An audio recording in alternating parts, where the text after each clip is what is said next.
हाँ तो दोस्तों, इस वीडियो के अंदर हम स्पाइनरू कमर्शियल के आईपीओ के बारे में बात करेंगे और जानेंगे कि इस आईपीओ के अंदर आपको अप्लाई करना चाहिए या नहीं।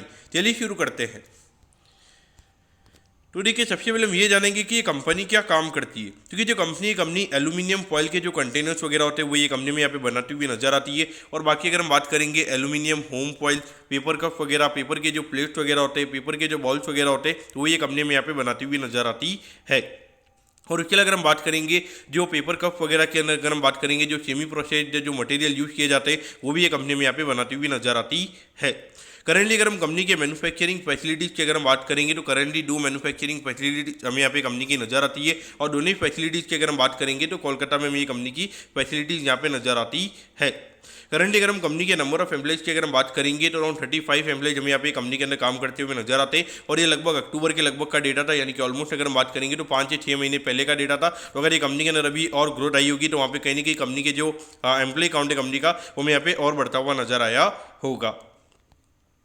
अगर हम यहाँ पर कंपनी के फाइनेंशियल्स के बारे में अगर हम बात करेंगे तो देखिए ऑलमोस्ट यहाँ पे 2022 में लगभग 47 करोड़ के लगभग ये कंपनी का रेवेन्यू का नंबर था। फिर ये नंबर में बढ़ के लगभग 53 करोड़ के लगभग यहाँ पे होता हुआ नजर आया था। लेकिन अगर हम पिछले फाइनेंशियल ईयर में अगर हम बात करेंगे ये नंबर में यहाँ पे 40 करोड़ के लगभग ये यहाँ पे नजर आता है। यानी कि पिछले साल अगर हम बात करेंगे अराउंड 22% अगर हम बात करेंगे तो कंपनी के नंबर्स हमें यहाँ पे कम होते हुए नजर आए हैं। तो अभी 6 महीने में अगर हम देखेंगे तो लगभग 21 करोड़ के लगभग का रेवेन्यू का नंबर भी हमें यहाँ पे नजर आता है। यानी कि लगभग एनुअलाइज वे में अगर हम बात करेंगे तो लगभग 40-45 करोड़ के लगभग का नंबर हमें यहाँ पे देखने को मिल सकता है। तो ऑल ओवर देखा जाए तो रेवेन्यू के पॉइंट ऑफ व्यू से हमें यहाँ पे कंपनी के जो नंबर्स की अगर हम बात करेंगे तो इतने इंटरेस्टिंग कंपनी के नंबर्स हमें यहाँ पे नजर नहीं आते हैं।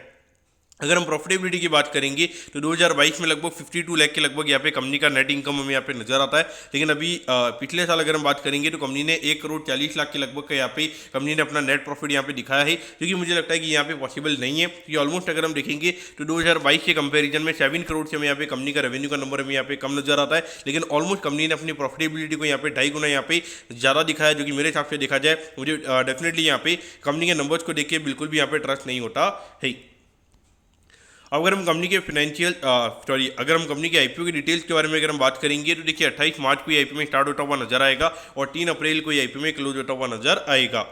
अगर हम यहाँ पे कंपनी के प्राइस के बारे में अगर हम बात करेंगे तो 51 रुपीज़ पर शेयर पे कंपनी में शेयर देती हुई नजर आ रही है। और 2000 शेयर का लॉट शेयर हमें यहाँ पे कंपनी का नजर आता है। यानी कि एक लॉट को अप्लाई करने के लिए 1,02,000 रुपये यहाँ पर आपको लगने वाले हैं।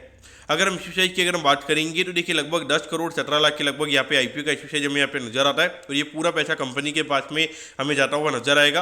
यहाँ पे कोई भी ऑफर फॉर सेल नहीं है, यानी कि कोई भी पैसा कंपनी के प्रमोटर्स के पास में हमें यहाँ पे जाता हुआ नजर नहीं आएगा। और इसमें से अगर हम यहाँ पे कंपनी के ऑब्जेक्टिव की अगर हम बात करेंगे तो लगभग जो 7 करोड़ के लगभग का जो अमाउंट है वो यहाँ पे कंपनी वर्किंग कैपिटल के लिए हमें यहाँ पे यूज करती हुई नजर आएगी। और बाकी अगर हम यहाँ पे रिटेल एलोकेशन की अगर हम बात करेंगे तो 50% के लगभग यहाँ पे कंपनी का रिटेल एलोकेशन हमें यहाँ पे नजर आता है। यानी कि लगभग 5 करोड़ के लगभग का रिटेल कोटा में यहाँ पे ये कंपनी का नजर आता है। अगर हम लिस्टिंग की अगर हम बात करेंगे तो BSE का एसएम प्लेटफॉर्म पर ये कंपनी में लिस्ट होती हुई नजर आएगी। अगर हम यहाँ पर आईपीओ के टाइम टेबल के बारे में अगर हम बात करेंगे तो देखिए 4 तारीख को आपको पता चल जाएगा कि आपको अलॉटमेंट मिला ही। अगर अलॉटमेंट नहीं मिलता तो 7 तारीख को रिफंड मिल जाएगा। 7 तारीख को आपके डिमेट अकाउंट में शेयर आ जाएंगे अगर आपको अलॉटमेंट मिलता है। और 8 तारीख को ये कंपनी में लिस्ट होती हुई नजर आएगी। अब एट दी एंड अगर हम यहाँ पे कंपनी के आई डोंट थिंक कि यहाँ पे कोई ज़्यादा वैल्यूएशन के पैरामीटर्स के लिए बात करने की जरूरत है, क्योंकि अगर हम देखेंगे तो मेरे हिसाब से ये कंपनी क्लियरली टोटली अवॉइड मुझे यहाँ पे पर्टिकुलरली नजर आती है। क्योंकि कंपनी के नंबर्स को अगर हम देखेंगे तो वहाँ पे बिल्कुल भी ट्रस्टेबल ये कंपनी के नंबर में यहाँ पे नजर नहीं आते। हार्डली कुछ ये 50 लाख या फिर 1 करोड़ के लगभग आई थिंक ओरिजिनली में ये कंपनी प्रॉफिट कमा रही होगी। तो 40 करोड़ के रेवेन्यू पे हार्डली यहाँ पे 1 करोड़ से कम का प्रॉफिट, यानी कि 2.5% से भी यहाँ पे कंपनी के मार्जिन हमें यहाँ पे कम नजर आते हैं। कोई ग्रोथ हमें यहाँ पे कंपनी के अंदर नजर नहीं आ रही है। तो डेफिनेटली मेरे हिसाब से तो टोटली अवॉइड करना है कंपनी के अंदर सही रहेगा मेरा रिकमेंडेशन आपके लिए यही रहेगा। और मैं 100% पर्टिकुलरली मैं खुद भी यहाँ पे कंपनी को अवॉइड करने वाला हूँ। तो मैं कहता हूँ कि स्पाइनरू कमर्शियल के आईपीओ के बारे में आपको सब कुछ समझ में आ गया होगा। अगर आपकी कोई भी क्वेरीज है आप कमेंट कीजिए, मैं जरूर आपके कमेंट पर रिप्लाई करूँगा। ओके दोस्तों, thank you, have a nice day.